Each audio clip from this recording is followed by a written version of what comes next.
ঢাকা এবং আশেপাশের এলাকায় বিচারক বদলিতে সাবেক উপদেষ্টা ডক্টর আসিফ নজরুল নাকি ৫০ লাখ থেকে ২ কোটি টাকা পর্যন্ত ঘুষ নিতেন। জামিন বাণিজ্য করে আত্মসাৎ করেছেন কোটি কোটি টাকা। আয়কর ফাঁকি এবং অর্থ আত্মসাতের জন্য ডক্টর ইউনূস তার নিজের নামে গঠন করেছেন আলাদা একটি ট্রাস্ট। পরিবেশ উপদেষ্টা সৈয়দা রিজওয়ানা হাসানের বিরুদ্ধে অন্তত ৮টি অভিযোগ, তবে সবাইকে ছাড়িয়ে গেছেন। সাবেক ছাত্র উপদেষ্টার বিরুদ্ধে অন্তত ১,০০০ কোটি টাকার দুর্নীতির খবর।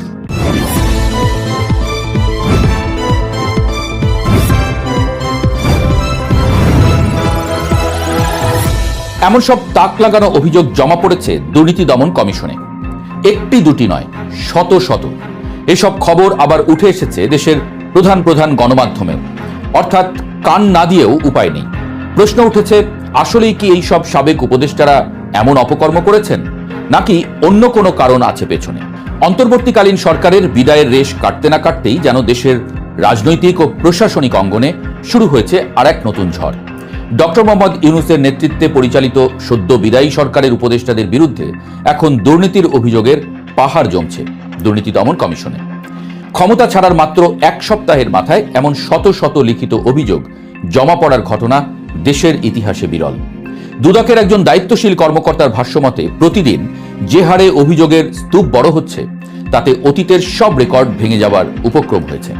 সূত্র বলছে, এই সব অভিযোগের বেশিরভাগই নাম পরিচয় গোপন করে করা হলেও বেশ কয়েকটি ক্ষেত্রে অভিযোগকারীরা নিজেদের পরিচয় স্পষ্ট করেই লিখিত চিঠি জমা দিয়েছেন।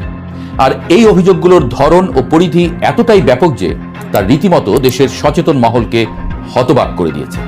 দুদকের অভ্যন্তরীণ সূত্রগুলো থেকে জানা যাচ্ছে, অন্য যে কোনো সাধারণ অভিযোগের ক্ষেত্রে দুদক যে ধরনের যাচাই বাছাই প্রক্রিয়া অনুসরণ করে থাকে, সাবেক উপদেষ্টাদের বিরুদ্ধে আসা সব অভিযোগের ক্ষেত্রেও একই পদ্ধতি অবলম্বন করা হবে। তবে অভিযোগের তীর যাদের দিকে, তাদের রাজনৈতিক ও সামাজিক অবস্থান বিবেচনায় এই তদন্ত প্রক্রিয়া যে বেশ স্পর্শকাতর হবে তা বলাই বাহুল্য। বিশেষ করে সাবেক প্রধান উপদেষ্টা, নোবেলজয়ী অর্থনীতিবিদ ডক্টর মোহাম্মদ ইউনূস সহ প্রায় সব হেভিওয়েট উপদেষ্টার নামেই যখন দুর্নীতির তকমা লাগছে, তখন পুরো বিষয়টি নিয়ে জনমনে তৈরি হয়েছে তীব্র কৌতূহল। সাবেক প্রধান উপদেষ্টা ডক্টর মোহাম্মদ ইউনূসের বিরুদ্ধে জমা হওয়া অভিযোগগুলোর তালিকা বেশ দীর্ঘ। এর মধ্যে সবচেয়ে বেশি আলোচনা তৈরি করেছে গ্রামীণ টেলিকম ও গ্রামীণ কল্যাণের অর্থ সংক্রান্ত বিষয়গুলো। গ্রামীণ ব্যাংকেরই কয়েকজন কর্মকর্তার বরাত দিয়ে করা এসব অভিযোগে বলা হয়েছে, ডক্টর ইউনূস কিভাবে নিজের নামে একটি ট্রাস্ট গঠন করে বিপুল পরিমাণ অর্থ আত্মসাৎ করেছেন তার বিস্তারিত বিবরণ সেখানে তুলে ধরা হয়েছে। অভিযোগে দাবি করা হচ্ছে, আয়কর ফাঁকি দেওয়া এবং অবৈধভাবে অর্থ সরানোর উদ্দেশ্যেই তিনি এই ট্রাস্টটি তৈরি করেছিলেন। শুধু তাই নয়, এই ট্রাস্টের একমাত্র কাজ নাকি ডক্টর ইউনূসের পারিবারিক সদস্যদের আর্থিক সুবিধা দেওয়া এবং তাদের দেখাশোনা করা। সূত্র বলছে, এভাবে তিনি বিপুল অঙ্কের আয়কর ফাঁকি দিয়েছেন। এর পাশাপাশি প্রধান উপদেষ্টার মতো রাষ্ট্রের সর্বোচ্চ গুরুত্বপূর্ণ পদে আসীন থাকাকালীন তিনি বিদেশেও বিপুল অর্থ পাচার করেছেন বলে একাধিক অভিযোগে দাবি করা হয়েছে। প্রসঙ্গত উল্লেখ্য, ডক্টর ইউনূসের বিরুদ্ধে আয়কর ফাঁকি এবং শ্রম আইন লঙ্ঘনের অভিযোগ একেবারেই নতুন কিছু নয়। বিগত সরকারের আমলেও তার বিরুদ্ধে শ্রমিকদের লভ্যাংশের টাকা আত্মসাৎ এবং এনবিআরের কর ফাঁকির একাধিক মামলা হয়েছিল, যা নিয়ে জাতীয় ও আন্তর্জাতিক অঙ্গনে বিস্তর আলোচনা সমালোচনা হয়েছে। এদিকে সাবেক আইন উপদেষ্টা ডক্টর আসিফ নজরুলের বিরুদ্ধে জমা পড়া ১ ডজনেরও বেশি অভিযোগ রীতিমতো বিস্ময়কর। একজন আইনজ্ঞ হিসেবে যিনি আজীবন আইনের শাসন প্রতিষ্ঠার কথা বলতেন, তার বিরুদ্ধে মামলা বাণিজ্য, জামিন বাণিজ্য এবং বিচারক বদলির মতো গুরুতর সব অভিযোগ উঠেছে। একটি সুনির্দিষ্ট অভিযোগে দাবি করা হয়েছে যে ডক্টর আসিফ নজরুল জামিন বাণিজ্যের মাধ্যমে কোটি কোটি টাকা পকেটে পুরেছেন। উদাহরণস্বরূপ, একটি শিল্প গ্রুপের সিইও জালিয়াতির মাধ্যমে তার ভাই এবং বোনের সম্পত্তি আত্মসাৎ করেছিলেন। পিবিআই এর তদন্তে জালিয়াতির প্রমাণ মেলার পর আসামির বিরুদ্ধে গ্রেপ্তারি পরোয়ানাও জারি করা হয়। কিন্তু অভিযোগ বলছে, আসিফ নজরুল ২০ কোটি টাকার বিনিময়ে সেই ভিআইপি আসামিকে জামিন দেওয়ার নির্দেশ দিয়েছিলেন। শুধু তাই নয়, গান বাংলা টেলিভিশনের কর্ণধার কৌশিক হোসেন তাপসের জামিনও তিনি বিপুল অঙ্কের অর্থের বিনিময়ে করিয়েছেন বলে অভিযোগপত্রে উল্লেখ করা হয়েছে। অভিযোগ, গত 18 মাসে দায়িত্ব পালনকালে তিনি টাকার বিনিময়ে এমন অসংখ্য জামিন করিয়েছেন। আসিফ নজরুলের বিরুদ্ধে অভিযোগের ফিরিস্তি এখানেই শেষ নয়। বিচারক ও সাব রেজিস্ট্রার পদায়নেও তার বিরুদ্ধে সীমাহীন দুর্নীতির অভিযোগ আনা হয়েছে। দুর্নীতি দমন কমিশনে জমা হওয়া তথ্য অনুযায়ী ঢাকা এবং এর আশেপাশে গুরুত্বপূর্ণ এলাকায় বিচারক বদলি করতে তিনি নাকি 50 লাখ থেকে শুরু করে 2 কোটি টাকা পর্যন্ত ঘুষ নিতেন। উপদেষ্টা হিসেবে দায়িত্ব নেওয়ার পরপরই তিনি উত্তরা, বাড্ডা, গুলশান ও সাভারের মতো লাভজনক এলাকার সাব রেজিস্ট্রারদের বদলি করেন। আর এই বদলি বাণিজ্যের মাধ্যমেই কোটি কোটি টাকা হাতিয়ে নিয়েছেন বলে অভিযোগ করা হয়েছে। বিশ্লেষকরা বলছেন, বিচার ব্যবস্থার মতো একটি সংবেদনশীল জায়গায় যদি আসলেই এমন অর্থের লেনদেন হয়ে থাকে, তবে তা রাষ্ট্রের জন্য চরম অশনি সংকেত। পরিবেশ রক্ষার আন্দোলনে যিনি সারা জীবন সোচ্চার ছিলেন, সেই সাবেক পরিবেশ উপদেষ্টা সৈয়দা রিজওয়ানা হাসানের বিরুদ্ধেও অন্তত 8টি দুর্নীতির অভিযোগ জমা পড়েছে। এর মধ্যে পরিবেশ অধিদপ্তরের একাধিক উন্নয়ন প্রকল্প থেকে অর্থ আত্মসাতের অভিযোগটি সবচেয়ে বেশি নজর কেড়েছে। পরিবেশের ছাড়পত্র দেওয়া বা প্রকল্প পাশের ক্ষেত্রে অনৈতিক লেনদেনের কথা বলা হয়েছে এসব অভিযোগে। আরও বিস্ময়কর হল, তার বিরুদ্ধে অন্যের সম্পত্তি জোরপূর্বক দখল করার মতো অভিযোগও এসেছে। একটি অভিযোগে তার স্বামীর প্রসঙ্গ টেনে আনা হয়েছে। রিজওয়ানার স্বামী আওয়ামী লীগ সরকারের সাবেক বিদ্যুৎ প্রতিমন্ত্রী নসরুল হামিদ বিপুল সম্পত্তির রক্ষণাবেক্ষণের দায়িত্বে ছিলেন কিনা এবং এর মাধ্যমে ক্ষমতার অপব্যবহার করে কোনো অবৈধ সুবিধা নেওয়া হয়েছে কিনা তা খতিয়ে দেখতে দুদককে অনুরোধ জানিয়েছেন একজন অভিযোগকারী। গুরুত্বপূর্ণ মন্ত্রণালয়গুলোর মধ্যে জ্বালানি খাতের দিকে সব সময়ই সবার নজর থাকে। সাবেক জ্বালানি উপদেষ্টা মোহাম্মদ ফজলুল কবির খানের বিরুদ্ধেও উঠেছে বড় অঙ্কের দুর্নীতির অভিযোগ। সামিট গ্রুপের মতো প্রভাবশালী প্রতিষ্ঠানের কাছ থেকে বিপুল পরিমাণ অর্থ হাতিয়ে নেওয়ার অভিযোগ জমা পড়েছে দুদকে। পাশাপাশি বিভিন্ন বেসরকারি বিদ্যুৎ কোম্পানির সঙ্গে অবৈধ লেনদেন এবং সুবিধা দেওয়ার বিনিময়ে কমিশন বাণিজ্যের কথাও উঠে এসেছে। অন্যদিকে স্বাস্থ্য খাতের মতো জরুরি সেবার জায়গাতেও দুর্নীতির থাবা পড়েছে বলে দাবি করা হচ্ছে। সাবেক স্বাস্থ্য উপদেষ্টা নূরজাহান বেগমের বিরুদ্ধে টেন্ডার জালিয়াতি, সরকারি হাসপাতালের জন্য যন্ত্রপাতি ও ওষুধ কেনাকাটায় ব্যাপক অনিয়ম এবং দুর্নীতির অভিযোগ জমা হয়েছে। সূত্র বলছে, স্বাস্থ্য খাতের কেনাকাটায় যেসব সিন্ডিকেট আগে থেকেই সক্রিয় ছিল, তাদের সাথেই আঁতাত করার অভিযোগ আনা হয়েছে তার বিরুদ্ধে। তবে সব অভিযোগকে ছাপিয়ে গেছে সাবেক ছাত্র উপদেষ্টা আসিফ মাহমুদের বিরুদ্ধে ওঠা দুর্নীতির অঙ্ক। বৈষম্য বিরোধী ছাত্র আন্দোলনের অন্যতম এই নেতার বিরুদ্ধে প্রায় 1000 কোটি টাকার দুর্নীতির অভিযোগ রীতিমতো চাঞ্চল্যের সৃষ্টি করেছে। দুদকের দায়িত্বশীল সূত্রের বরাত দিয়ে জানা যায়, এই অভিযোগগুলোর বেশিরভাগই ভুক্তভোগীরা নাম, ঠিকানা ও সুনির্দিষ্ট প্রমাণাদি সহ জমা দিয়েছেন।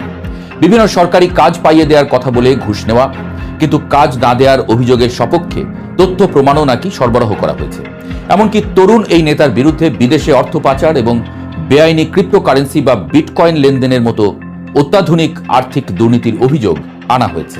পাশাপাশি আর এক তরুণ সাবেক তথ্য উপদেষ্টা মাহফুজ আলমের বিরুদ্ধেও বেসরকারি টেলিভিশন চ্যানেলের লাইসেন্স প্রদান এবং নবায়নের ক্ষেত্রে বড় অঙ্কের ঘুষ গ্রহণের অভিযোগ করেছেন এক ব্যক্তি। সব মিলিয়ে ছাত্র নেতৃত্ব থেকে উঠে আসা এই উপদেষ্টাদের বিরুদ্ধে এমন অভিযোগ বিশ্লেষকদেরও গভীরভাবে ভাবিয়ে তুলেছে।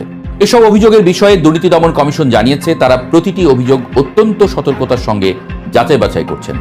প্রাথমিক অনুসন্ধানে যেসব অভিযোগের অন্তত কিছুটা সত্যতা বা শক্ত ভিত্তি পাওয়া যাবে, কেবল সেগুলোকেই আনুষ্ঠানিক তদন্তের আওতায় আনা হবে। এই বিষয়ে ট্রান্সপারেন্সি ইন্টারন্যাশনাল বাংলাদেশের নির্বাহী পরিচালক ডক্টর ইফতেখারুজ্জামানের অত্যন্ত স্পষ্ট বক্তব্য। যদি সাবেক উপদেষ্টাদের বিরুদ্ধে দুর্নীতির প্রাথমিক কোনো তথ্য পাওয়া যায় এবং সেগুলো যদি আইনের দৃষ্টিতে আমলযোগ্য হয়, তবে অবশ্যই তার সুষ্ঠু তদন্ত হওয়া উচিত। কেউই আইনের ঊর্ধ্বে নন, তা তিনি যত বড় পদেই থাকেন না কেন। অভিযোগের সত্যতা প্রমাণিত হলে তাদের দৃষ্টান্তমূলক শাস্তির আওতায় আনতে হবে। সাবেক উপদেষ্টারা আসলেই এমন অপকর্ম করেছেন নাকি তাদের বিরুদ্ধে ষড়যন্ত্র হচ্ছে, সেটা দেখতে কিছুদিন আমাদের অপেক্ষা করতে হচ্ছে।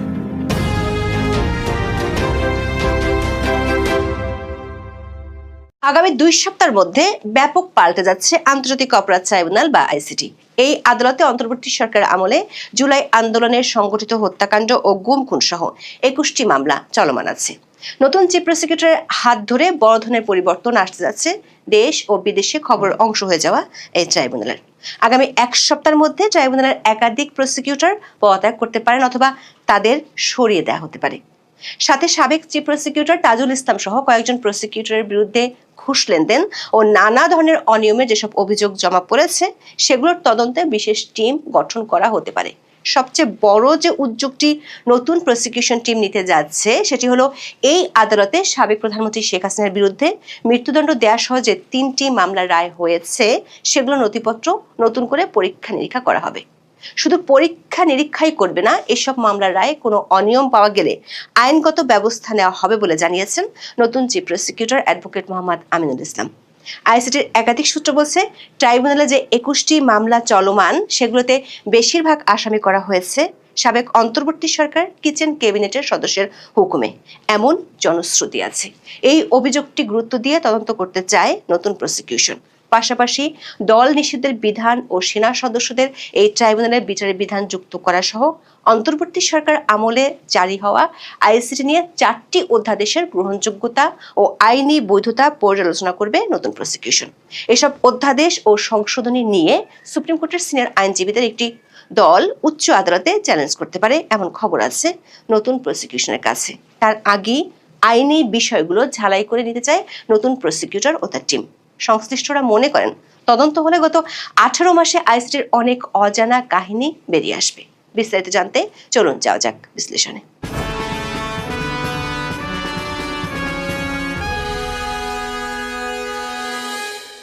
স্বাধীনতার পর 1973 সালে বঙ্গবন্ধু শেখ মুজিবুর রহমানের সরকার ইন্টারন্যাশনাল ক্রাইমস ট্রাইব্যুনাল অ্যাক্ট 1973 প্রণয়ন করে। এর উদ্দেশ্য ছিল পাকিস্তানি সেনাবাহিনী এবং তাদের স্থানীয় সহযোগী রাজাকার আল বদর আল শামসের বিচার হবে।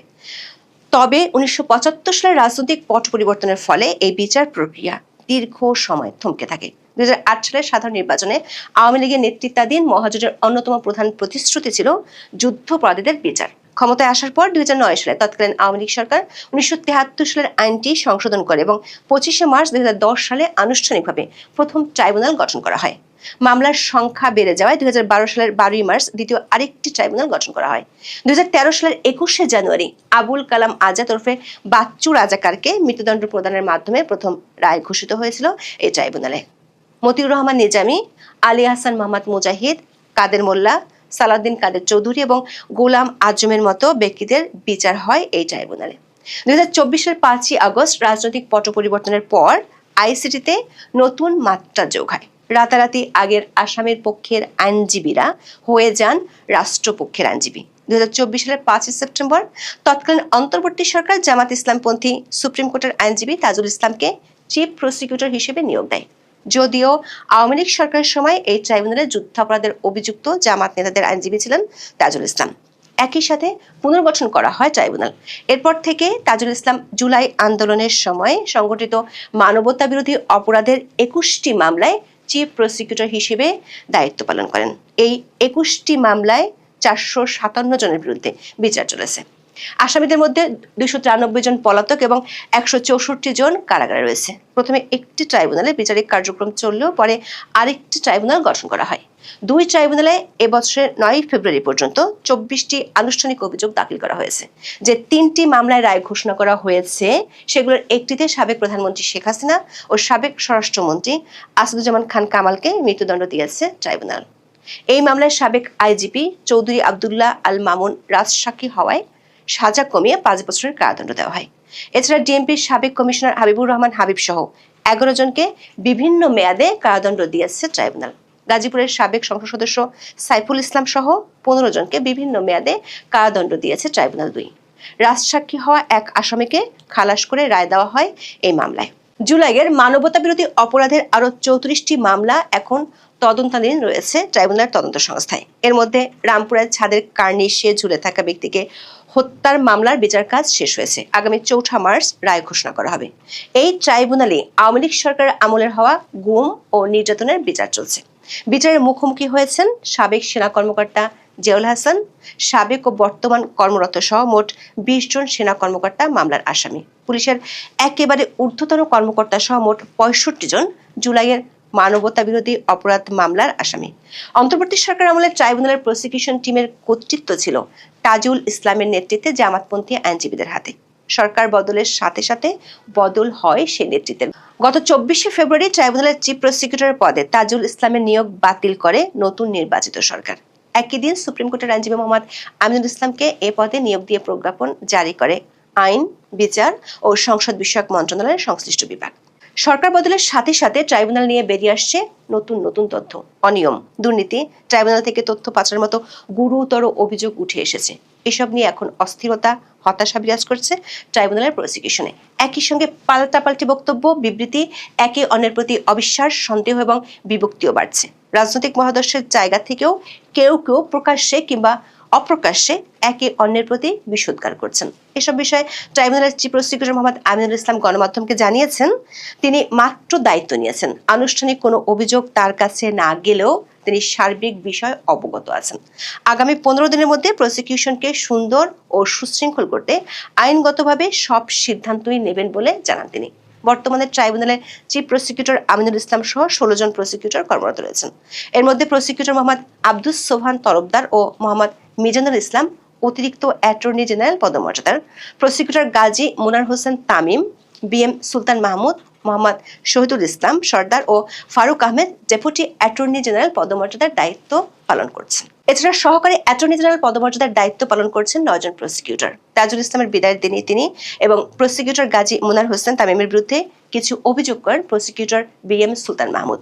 ইতিমধ্যে তাজুল ইসলাম ও মুনার হোসেন তামিম আনুষ্ঠানিক বিবৃতি দিয়ে তাদের বিরুদ্ধে আনা অভিযোগ অস্বীকার করেছেন। তারা বলেছেন এসব অভিযোগ বিদ্বেষপ্রসূত ও মিথ্যাচার। অন্যদিকে প্রসিকিউটর বিএম সুলতান মাহমুদের বিরুদ্ধে অন্য পক্ষের করা অভিযোগও সামনে আসে। প্রসিকিউশন টিম থেকে সুলতান মাহমুদকে অপসারণ করতে গত 11 জানুয়ারি আইন ও বিচার উপদেষ্টা বরাবর একটি চিঠি দেন তাজুল ইসলাম। এতে সুলতানের বিরুদ্ধে বেআইনিভাবে ট্রাইব্যুনালের গোপন তথ্য বাইরে সরবরাহ, বিশ্বাস শৃঙ্খলা ও আচরণবিধি ভঙ্গ করা, সুপ্রিম কোর্টে নিরাপত্তা প্রহরীকে মারধর ও গুলি করে হত্যার হুমকি, গানম্যানকে নিয়ে তুচ্ছ কারণে যত্রতত্র যাকে তাকে গুলি করার নির্দেশ, স্ত্রীকে শারীরিক ও মানসিক নির্যাতন করার অভিযোগ আনা হয়। তবে সুলতান মাহমুদের স্ত্রী পাল্টা অভিযোগ করেছেন, পারিবারিক বিষয়ে তাজুল ইসলাম ও হুসেন তামিম তাকে ভুল বুঝিয়ে অভিযোগপত্রে স্বাক্ষর করিয়েছিলেন। ট্রাইব্যুনাল সূত্রগুলো বলছে, প্রসিকিউশন বিএনপি ও জামাত ইসলামের রাজনৈতিক মহাদর্শের জেরে বিবাদে জড়িয়ে পড়েছে। একজন প্রসিকিউটর নাম প্রকাশ না করার শর্তে বলেছেন, প্রসিকিউশন পুনর্গঠনের সময় আইন, বিচার ও সংসদ বিষয়ক মন্ত্রণালয় থেকে বিএনপি ও অন্যান্য দলের কয়েকজন আইনজীবীকে প্রসিকিউটর হিসেবে অন্তর্ভুক্ত করার প্রস্তাব দেওয়া হয়েছিল। তবে বিএনপি পন্থী শীর্ষ আইনজীবীরা ট্রাইব্যুনালে কোনো আইনজীবী প্রসিকিউশনে নিয়োগ দিতে অনাগ্রহ দেখান। জানা গেছে, প্রসিকিউটর সুলতান মাহমুদ বিএনপি পন্থী আইনজীবী হিসেবে পরিচিত। জামাতপন্থী অন্য কয়েকজন প্রসিকিউটরের সঙ্গে তার এক ধরনের মনস্তাত্ত্বিক দ্বন্দ্ব রয়েছে অনেক আগে থেকেই। প্রসিকিউটরদের সঙ্গে কথা বলে জানা গেছে, অভিযোগ পাল্টা অভিযোগের পর অ্যাডভোকেট তাজুল ইসলাম ও গাজী মোনার হোসেন তামিমের পক্ষে দাঁড়িয়েছেন অন্তত 5 জন প্রসিকিউটর। অন্যদিকে সুলতান মাহমুদের পক্ষে দাঁড়িয়েছেন 5-6 জন প্রসিকিউটর। এর মধ্যে পদ, পদবি ও গাড়ির সুবিধা না পাওয়ার মতো অনুযোগও রয়েছে কয়েকজন প্রসিকিউটরের, যারা সহকারী অ্যাটর্নি জেনারেল পদমর্যাদার আইন কর্মকর্তা। দায়িত্ব নেওয়ার প্রথম দিনে এসব অভিযোগ চাওয়ার হয় ভাবতে হচ্ছে নতুন চিফ প্রসিকিউটর আমিনুল ইসলামকে। 2 সপ্তাহের মধ্যে এসব বিষয়ে তদন্ত কমিটি গঠন করার কথা ভাবছেন সরকারের শীর্ষমহল। বিশেষ করে জুলাই আন্দোলনে সংগঠিত মানবতাবিরোধী অপরাধের মামলায় শেখ হাসিনার বিরুদ্ধে সাবেক আইজিপি চৌধুরী আব্দুল্লাহ আল মামুনকে রাজসাক্ষী করতে ট্রাইব্যুনালের প্রসিকিউটর গাজী মোনার হোসেন তামিমের বিরুদ্ধে ঘুষ লেনদেনের অভিযোগ উঠেছে। এই অভিযোগকে সরকার খুব গুরুত্ব দিয়ে বিবেচনা করছে। সে কারণে ট্রাইব্যুনালে এর মধ্যে যে 3টি মামলার রায় হয়েছে সেগুলো নথিপত্র পরীক্ষা নিরীক্ষা করে দেখা হবে। এমনিতেই এই মামলার রায় হওয়ার পরপরই এর বিচার প্রক্রিয়া নিয়ে আন্তর্জাতিক মহল থেকে বেশ সমালোচনা হয়েছিল। বিশেষ করে শেখ হাসিনা গুলির নির্দেশ দিয়েছিলেন কিনা সেটির প্রামাণিক দলিল নিয়ে প্রশ্ন উঠেছিল। 24 ফেব্রুয়ারি সাংবাদিকরা নতুন চিফ প্রসিকিউটরের কাছে জানতে চান, এরই মধ্যে যেসব মামলার রায় হয়েছে সেগুলো পুনরায় ট্রায়ালে আনার কোনো সুযোগ আছে কিনা। এই প্রশ্নের জবাবে চিফ প্রসিকিউটর বলেন, ট্রাইব্যুনালে যেসব মামলার রায় এরই মধ্যে হয়েছে পর্যায়ক্রমে সেই রায়গুলোর নথি পরীক্ষা করে দেখা হবে। এমনকি বিচার সম্পন্ন হওয়া মামলাগুলোর ফাইলে যদি কোনো অসঙ্গতি বা অনিয়ম পাওয়া যায় সেক্ষেত্রে প্রয়োজনীয় আইনগত পদক্ষেপ নেওয়া হতে পারে। ফর্মাল চার্জ থেকে তদন্ত প্রক্রিয়া সবকিছু পর্যালোচনা করে জাতির প্রত্যাশা অনুযায়ী বিচার নিশ্চিত করার কথা জানিয়েছেন তিনি। একই সাথে যে 21টি মামলা এখন চলমান আছে সেগুলোর এফআইআর থেকে শুরু করে সমস্ত নথিপত্র পরীক্ষা করে দেখার সিদ্ধান্ত হয়েছে সরকারের উপর মহলে। সরকার একটি সূত্র বলছে, জুলাই হত্যাকাণ্ডের বিচার নিয়ে তাড়াহুড়ো করে সরকার কোনো প্রশ্নের মুখে পড়তে চায় না, কারণ ইতিমধ্যে এই ট্রাইব্যুনালের আগের প্রসিকিউশন টিম নিয়ে সরকারের কাছে বেশ কিছু অভিযোগ জমা পড়েছে। এর মধ্যে একটি হলো, অন্তর্বর্তী সরকারের কিচেন ক্যাবিনেটের 4 সদস্যের হুকুমে মামলাগুলোতে আসামি কাদের করা হবে সে সিদ্ধান্ত নেওয়া হতো। কিচেন ক্যাবিনেটের সদস্যদের নির্দেশে একটি বেসরকারি বিশ্ববিদ্যালয়ের আইন বিভাগের অফিস রুমে বসে কাগজপত্র ঠিক করা হতো। অনেককে মামলায় ফাঁসানোর ভয় দেখানো হতো। এমন প্রেক্ষাপটে 26শে ফেব্রুয়ারি নতুন চিফ প্রসিকিউটর সাংবাদিকদের বলেছেন, তার মাধ্যমে কোনো নির্দোষ মানুষ বিন্দুমাত্র হয়রানির শিকার হবেন না। আবার কোনো অপরাধী পার পেয়ে যাবে এই চিন্তা করে লাভ নেই। আবার তাজুল ইসলামের নেতৃত্বে প্রসিকিউশন টিম অনেক বিধি বহির্ভূত সুবিধা নিত, এমন অভিযোগের তদন্তের সিদ্ধান্ত হয়েছে। দর্শক, জুলাইয়ের মানবতাবিরোধী অপরাধ মামলার বিচারিক প্রক্রিয়ার শুরু থেকেই মানবাধিকার কর্মী ও আইন বিশেষজ্ঞরা নানা ব্যত্যয় ও ত্রুটির কথা নিয়ে সমালোচনা করে আসছিলেন। তাদেরই একজন সুপ্রিম কোর্টের আইনজীবী সারাহ হোসেন। তিনি বিবিসি বাংলাকে বলেছেন, আন্তর্জাতিক অপরাধ ট্রাইব্যুনালের মামলা গত 15 মাসে বিনা বিচারে অনেককে দীর্ঘদিন ধরে আটকে রাখা হয়েছে। চিফ প্রসিকিউটর পদের এই পরিবর্তনের ফলে প্রতিহিংসা পরায়ণতার অবসান হবে বলে মনে করেন সারাহ হোসেন। সূত্রগুলো বলছে, আরও একটি বিষয় নতুন প্রসিকিউশনকে গুরুত্ব দিয়ে ভাবতে হচ্ছে। সাংবিধানিক বাধ্যবাধকতাকে পাশ কাটিয়ে আইসিটি অ্যাক্টকে অধ্যাদেশের মাধ্যমে সংশোধন করে জুলাই হত্যাকাণ্ডের বিচার শুরু করেছিল অন্তর্বর্তী সরকার। শুধু তাই নয়, নিজেদের ইচ্ছে মাফিক 4 বার নতুন করে অধ্যাদেশ জারি করেছিল, যার অনেকগুলো উচ্চ আদালতে প্রশ্নের মুখে পড়তে পারে। যেমন দল নিষিদ্ধের বিধান যুক্ত করা এবং সেনার সদস্যের বিচার করা নিয়ে দুটি অধ্যাদেশ কোর্টে চ্যালেঞ্জ হতে পারে শিগগিরই। 12 মার্চ সংসদ অধিবেশন বসার আগে এসব অধ্যাদেশ নিয়ে ব্যাপক পরীক্ষা নিরীক্ষা চালাতে চায় আইন মন্ত্রণালয়। ইতিমধ্যে তারা সে কাজও শুরু করেছে। সূত্রগুলো বলছে, আগামী 2 সপ্তাহের মধ্যে ট্রাইব্যুনালের প্রশাসনিক ও আইনগত 2 ক্ষেত্রেই বড় ধরনের পরিবর্তন আসতে যাচ্ছে। এখন এ পর্যন্ত সবাই ভালো থাকুন, সুস্থ থাকুন, নিরাপদে থাকুন। দেখা হবে আগামী পর্বে।